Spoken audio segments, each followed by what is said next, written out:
In this video, you will learn the 5 keys on how to stop relationship anxiety. Hi, I'm Antia, founder and creator of the Magnetize Your Man Method. And look, stay until the very end of this video so you get the surprise bonuses coming your way for you. Key number 5 is manage expectations. Yes, this is true, because if you are anxious, it's oftentimes because there's uncommunicated expectations or just expectations that are not well managed, meaning they're not fulfillable, is that a word, by the other person, right? And that then creates anxiety because you have this fear of disappointment. So what you want to do instead is actually understand, okay, what are the expectations? So let's say you are planning to spend like the weekend with a guy that you're dating, right? And so okay, so what does that mean? When does he pick you up? How much time do you guys spend together, right? So really managing expectations and asking questions to understand a little bit more over the weekend. Because what oftentimes happens is that how you want to spend your weekend and how he's going to spend his weekend are totally two different things. Now, you don't know that though, because guess what? You are assuming, right? Which means you're generalizing your reality based on your own unconscious expectations. So you then project that onto your partner, then of course he has the same experience than you. And when that doesn't happen, disappointment follows. And when the disappointment follows, now there's like an anxiety chain reaction that's being triggered for the fear of the next disappointment, right? It's like, okay, did I communicate this? Oh, he didn't call. He did call. What does that mean? Right? And so on and so forth. So asking him, hey, so spending the weekend with me, what does that mean to you? How does that look like, right? Or communicating your own expectations. So actually saying, hey, I'm really looking forward to at least once a day, let's say, go to a restaurant instead of like sitting on the campfire. Let's say you guys go camping or something like that, right? Or, I'm really looking forward to some quality time and like resting time versus just like running all over the place and doing a million adventurous things, which you may want to do, but you may also not. So really understanding that. Also, if you take another example of, so let's say you're used to men calling you a certain way or texting you a certain way, and then he doesn't, right? Or you want men to text you a certain way. Let's say you want men to text you every day, but men that you date are usually texting you maybe every other day or so, right? So again, you get that anxiety, right? Like, oh, I haven't heard from him. I don't know what that means. I don't know if it's over, right? And so versus actually saying, hey, what does communication mean to you? To me, it means, and then fill in the blank, right? Like, what makes me feel important is to be connected to, on a daily basis, even if it's just a smiley face, even if it's just a hi, right? So really, really important to understand that distinction. Key number 4 is become self-focused versus other-focused. You see, what I've seen in my research at UC Berkeley when we studied attachment styles, what we've seen is really that a lot of anxious attachment styles are focusing on the other person, right? So guess what? You want to reverse it. Now, why is that? Because what happens is if you are focusing on the other person, right? Like, okay, so let's see like what he wants, or like how he communicates with his emotions, or how his day was, or so on and so forth. And you're never actually connecting with yourself, that creates anxiety too, because you actually don't have a core inside of yourself, meaning your identity or how you feel or what you think is really depending on the other person. So look, if that was my case, and it was my case, it used to be my case, right? It would trigger a tremendous amount of anxiety. Here's what you want to do instead. Let's say you're on a date. And you notice yourself already asking all those questions, finding out more about this man, right? What his hobbies are, what he likes to do, maybe even something about his family. But you're like, wait a minute, I'm really in his world, and there's really like, I'm not in my world at all, right? So what you can do, simple little trick, is really pulling that energy back to you, that attention back to you, right? You could even like visualize a little magnet in front of your heart or your solar plexus, right? And just kind of pulling him closer to you, that he focuses on you, right? And so then it's really more about like becoming self-focused. How do I feel? Am I in my body? Am I having a good time? Am I enjoying the communication, right? So actually you start to ask yourself, like, what is it about me, right? This is the good thing for you. What about me? Right? Because oftentimes what happens in childhood, right, is actually you learn that everybody else's life, everybody else's emotions is more important because you had to be the caregiver, or your parents got divorced early, or your parent is a narcissist. So you learn there's no me, right? So now we want to retrain you and be like, what about me, right? You know, there's like little kids that will literally jump in front of the camera and be like, what about me? You know, and that's what we really want you to come back to yourself. And then of course what happens is, for one, your anxiety goes down because you don't necessarily need the approval of the other person, because now you have actually what? Self approval, right? You start to feel better because you actually feel how you feel, and you feel confident in how you're feeling, and you feel confident in how you're communicating and how you're expressing your needs. Key number 3 is develop your individual identity versus the couple identity. Now, what I see with so many women that come to me is that they are really having dysfunctional and oftentimes codependent relationships, or had codependent relationships in the past. That, of course, also originates from codependent parenting as well. So what oftentimes happens is there is so much focus on that couple identity, right? The we, who are we together? How do I feel with you? What are we doing together? What are we saying together?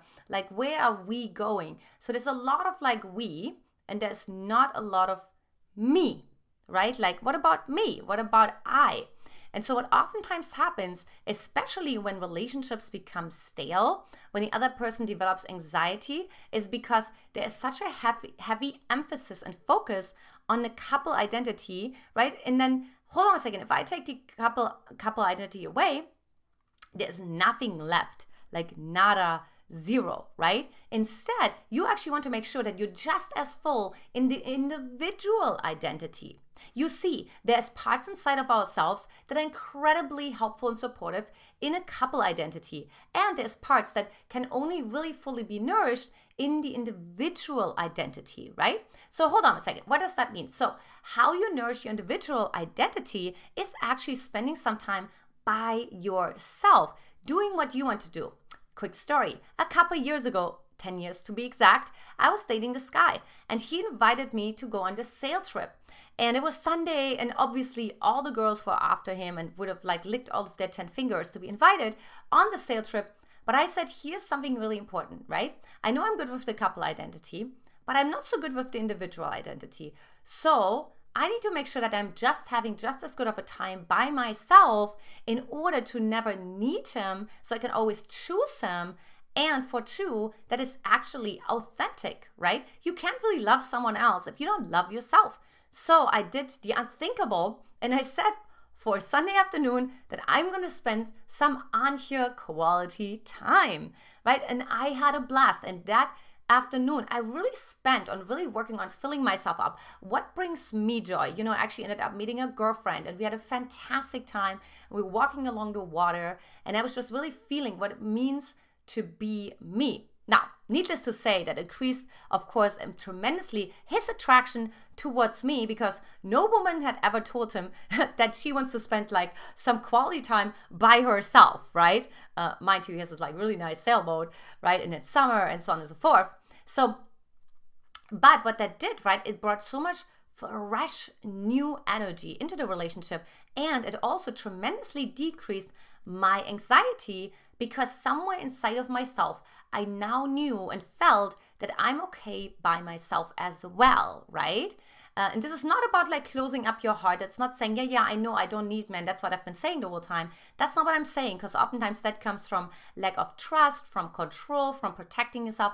This really came from a place of self-love, from really thinking that I want to have this full-fleshed experience of relationship, versus just this empty feeling of relationship that like I just get filled up in the relationship and otherwise I'm empty. I hope that helps. Key number 2 is take your power back. Now, hold on a second. Let's actually take a little bit more of a fierce approach, right? The other one was a little bit more psychological, but really seeing like, where did you give your power away to a man that you feel anxious if he doesn't respond, or you feel anxious if he doesn't share his emotions in a way that you would like him to share that with you? No more. Take your power back. Like really visualize as if you have like little hooks in the other person, in the man, right? And you're unhooking, you're taking the hooks out of the man, maybe out of the man's heart, or maybe out of his throat, or maybe out of his solar plexus. Whoever you've given your power away, you can also do that with your parents too. But take your power back and actually say, I'm taking my power back.